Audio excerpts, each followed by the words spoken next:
Welcome to Voodoo Whiskey Gaming, and this is my late review of Mortal Shell. I played it on the PS4, it's also available on the Xbox One and PC. So, Mortal Shell is very much like any Souls-like game in that you get bits and pieces of story, but not a lot, and you honestly learn more through the lore in the world and items and things like that than you do through cutscenes. But you play as this being that can basically inhabit, I don't know if they're dead bodies or wounded bodies or something like that, and you can use them as your vessel, essentially. What those vessels are and how you use them and so on will tie into the gameplay, but that's basically as much of the story as I understand at the moment, which isn't a lot, because these games, I don't really pay attention to the story. But let's get into the audio, and I like the sound effects in this game, and I actually like some of the music. I will say the voiceover work is better than I was anticipating for a $30 game, but I think the sound effects work well. I did enjoy them. I think they captured the vibe of the area very well. I think they work with the game.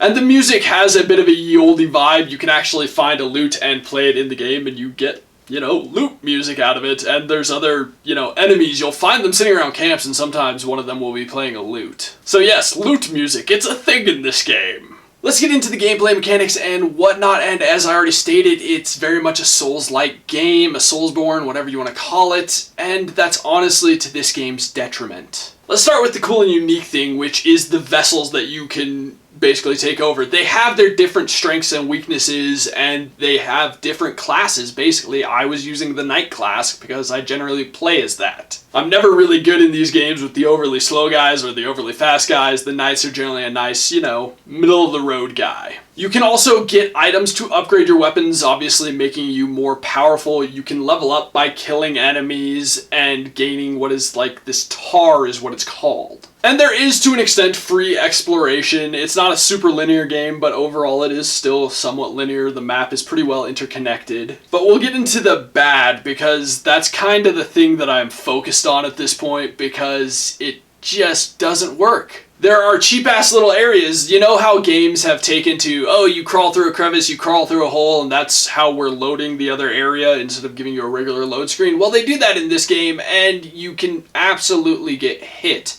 on the other side of those before you've regained control of your character. So just starting with that, that's a problem. That's not good design. That is poor gameplay design. The other problem, and this was really the biggest problem for me, is the defensive systems in this game. You can dodge, you can harden, and you can parry. The dodging works well, although I will say there were a couple of times where, despite the fact I had full stamina, the game was like, nah, we're not going to let you dodge. You're not allowed to. But most of the time, that one works the best. It's the hardening and parrying that I have issues with. Specifically, the timing on them. You need to use them far sooner than you would expect, which makes you feel like you're on the defensive at all times. Which, that wouldn't be so bad. It's something you can very much adapt to, except for they're very inconsistent in whether or not they work.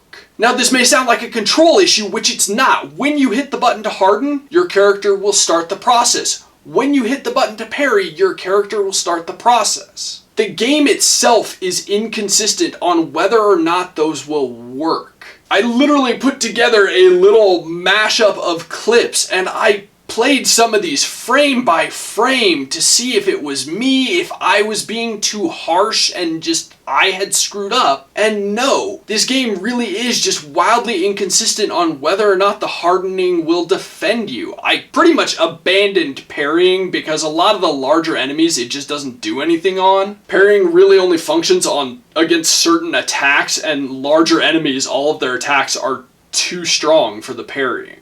So focusing on the hardening, I ran into the issue of there were times where I would harden and it should have defended me, and no, I died. There were times where I hardened as a reactionary defense and nope, still took the full force of the hit. But then there were times where, honestly, the hit fully connected, their blade was all the way through me and I just started hardening and somehow it defended me. And a lot of these things were almost frame by frame, but the fact is, I took that hit hardened, and then was defended, whereas other times I hardened beforehand and still took the full force of the hit. That inconsistency just destroys the tough but fair nature of these kind of games. And I don't like comparing games to other games, even within the same genre, but this is very much a Souls-like, Soulsborne game, and you can't help but compare it to those when it doesn't do these things as well. So even if you're trying to defend yourself properly and you're trying to get that to work and you think you're doing it right, the inconsistent reaction of the game just ruins it. Tough but fair only works when the fair part works. So getting into the controls, because like I said, what I was just saying sounds like a control issue. It's not. Honestly, I feel like the controls are far better than the gameplay mechanics. When you hit attack, you attack. When you hit harden, your character begins the process of hardening. The problem is whether or not the game will decide that that's going to function. Lastly, the visuals. First off, when you first see your character, he looks like he's straight out of a Tool video from like the early 2000s, which I'm okay with. And it is a surprisingly bright medieval world, which is interesting, and there are some really cool fantasy elements. I actually like a lot of the creature and character designs. I like the armor designs of your character, and I kind of like the way it looks overall. And it's definitely brighter, since I've already brought up some of the other games. It's definitely brighter in just lighting, and I would say brighter colors than you generally find in a Dark Souls game. And the reason I'm bringing up Dark Souls is because, unfortunately, visually, it just looks too much like Dark Souls. Even the loading screens, when they're like showing you items and the descriptions of items and stuff, that looks like it's ripped straight out of Dark Souls. If these guys were to get sued by From Software for it, I wouldn't be surprised. But that medieval vibe, it's not unique enough. They didn't make it their own. It just reminds you too much of Dark Souls. And when a game reminds you of something, that's one thing, but when you just can't escape it, that's another. Which is going to lead me into my wrap-up of this game. Obviously, the inconsistency just kind of breaks the mechanics of it. Like I said, you can adapt to the defensive nature, but if it doesn't work the way it should, there are times where I should have died and I survived through it, and then there were other times where I should have lived and I died. That's not okay. So when you have those janky mechanics and visuals that just remind you of a far better game the entire time, it makes you want to go play the far better game. While I was playing this, 10 other games came to me that were, quite frankly, games I'd rather be playing. When you've got those mechanics and those visuals, they just made me think of Dark Souls and how much I'd rather be playing it. So I'm not going to recommend this game. I can't. I know it's only $30, but it's not worth the $30 and it's not worth the time. If somewhere down the line they do a lot of patching to the defensive systems in this game, it might become worth playing. It could be more enjoyable, but as it stands right now, no. Okay, so in the comments down below, why don't you tell me, what's a game you love the visuals but you don't enjoy the gameplay? As always, thanks for watching. If you enjoyed the video, please hit that like button, and if you like what I'm doing in general, share, subscribe.